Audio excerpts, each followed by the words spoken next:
Iran के इस attack के बाद धीरे धीरे दुनिया अब न्यूक्लियर मसल मूवमेंट को समझ रही है। ट्रंप अपने ही देश के लोगों से झूठ बोलते हैं, बार बार झूठ बोलते हैं, कहते हैं this war is absolutely in control. लेकिन 3 हफ्ते हो चुके हैं, हजारों लोग मर चुके हैं, पूरी दुनिया की इकोनॉमी की धज्जियां उड़ चुकी है और कुछ भी नियंत्रण में नहीं है। हालांकि वॉर की हालत दिन प्रतिदिन खराब होते ही जा रही है।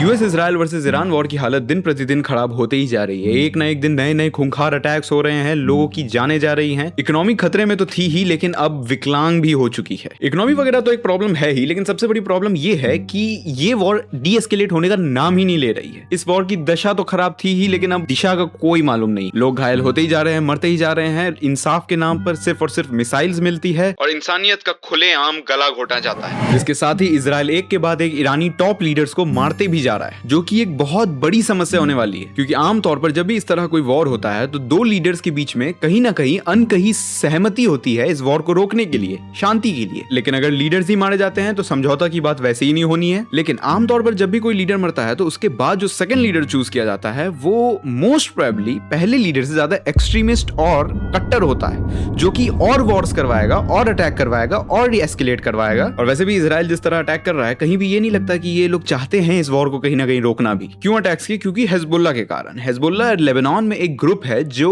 इजराइल के खिलाफ है और ईरान उसको पूरी तरह सपोर्ट करता है। सपोर्ट मतलब सिर्फ और सिर्फ बातों में ही नहीं, बल्कि फंड्स प्रोवाइड करता है, वेपन्स प्रोवाइड करता है, फाइटर्स को इंटेलिजेंस प्रोवाइड करता है, सैलरीज वगैरह भी देखता है। अब सीरिया पर अटैक सिर्फ इसलिए किया गया क्योंकि लेबनान में जो वेपन्स वगैरह जो भी ईरान भेजता है वो सीरिया होकर ही जाता है। इसीलिए एक रिसेंट न्यूज आती है कि इजराइल ने सीरिया में एक ब्रिज के ऊपर जो लेबनान जाने का रास्ता था बेसिकली, उस पे मिसाइल्स गिरा के उसको ध्वस्त कर दिया। अब देखा जाए तो लेबनान में तकरीबन 1200 से 1500 लोग की मौत हो चुकी है जो इजराइल ने ही मारे हैं, और सीरिया में तकरीबन 30 से 50 लोगों की मौत हो चुकी, जिसमें मोस्टली सिविलियंस, मतलब हम और आपके जैसे लोग थे। अब ईरान की दशा देखी जाए तो ईरान ने अभी तक अपना सबसे बड़ा हथियार स्ट्रेट ऑफ हॉर्मुज को ही चुन कर रखा है, जिसके कारण भयानक टेंशन बना हुआ है पूरी दुनिया की इकोनॉमी में। स्ट्रेट ऑफ हॉर्मुज को ब्लॉक कर देने के बाद दुनिया का 20% क्रूड ऑयल तो ऐसे ही फंसा हुआ था, इकोनॉमी की बैंड बजी हुई थी। इन सब के बाद ईरान बैलिस्टिक मिसाइल्स और ड्रोन से अटैक तो कर ही रहा था इजराइल के ऊपर, लेकिन रिसेंटली इजराइल के nuclear centre Negev nuclear centre Dimona के करीब एक ईरानी बैलिस्टिक मिसाइल गिरता है,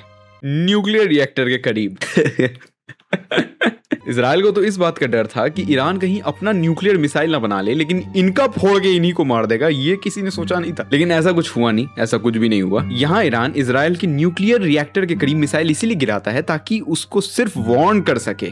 टू बी ऑनेस्ट 200 लोग इंजर्ड होते हैं, कुछ बिल्डिंग्स टूटती है और वहां का जो मिसाइल सिस्टम था, एयर डिफेंस सिस्टम था, वो भी टूट जाता है। लेकिन इस मिसाइल के लगने के बाद कोई भी nuclear leak, nuclear explosion, meltdown कुछ भी नहीं हुआ था। लेकिन इस वार्निंग के बाद इजराइल के इरादों को कांपने पर जरूर मजबूर कर दिया था ईरान ने। आगे एक जबरदस्त सीन आपको बताता हूँ। ट्रम्प जो हमेशा सेल्फ कंट्राडिक्टरी रहे हैं, कभी एक बात फिर दूसरी बातों पर अपने मूड स्विंग्स के हिसाब से अपने इरादे बदलते रहते हैं, but something serious to talk about is US ने, डोनाल्ड ट्रंप ने अल्टीमेटम दिया था ईरान को कि 48 घंटे है तेरे पास, अगर 48 घंटे में स्ट्रेट ऑफ हॉर्मुज को नहीं खोला तो ईरानी एनर्जी इंफ्रास्ट्रक्चर पे इतना बम मारेंगे कि पूरा इलाका धुआं धुआं हो जाएगा।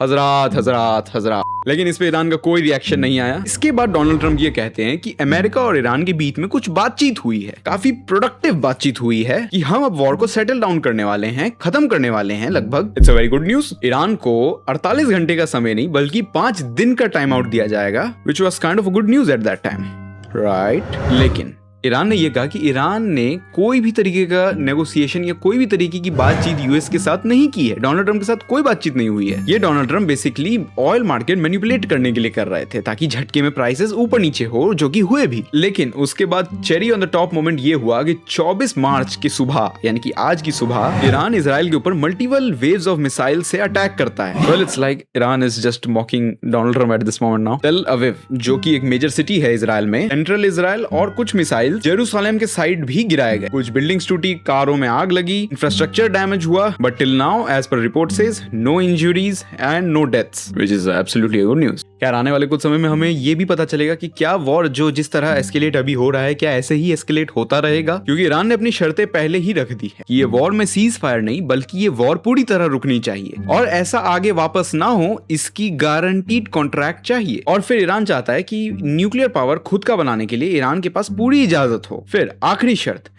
इस वॉर में जितना भी ईरान ने इंफ्रास्ट्रक्चरल डैमेज झेला है उसका कॉम्पेंसेशन ईरान को चाहिए। इन सब के बाद ही ईरान ये वॉर रोकेगा। ये सारी शर्तें ईरान ने कई दिनों पहले रखी थी जब नेगोशिएशन की बात सबसे पहले डोनाल्ड ट्रंप ने उठाई थी। लेकिन अब बात यह है कि ये देखना है कि क्या मुशताबा खामनेई ट्रंप के साथ अपनी शर्तों पे कुछ भी नेगोशिएशन या कुछ ऊपर नीचे बात करेंगे कि नहीं। वेल देखते हैं कि अब इस वॉर में आगे क्या होता है। इसी के साथ एक जोक आया था मन में यार कि Abraham Lincoln once said to test a man's character give him power. Trump said mister Abraham Lincoln पकड़ मेरा टावर। इसी के साथ सब्सक्राइब जरूर कीजिएगा। I will meet you soon in the next episode of खबरों पे चर्चा बिना कोई खर्चा। वेलकम टू चर्चा बिना खर्चा। Bye bye guys, I will see you in the next one. Back up.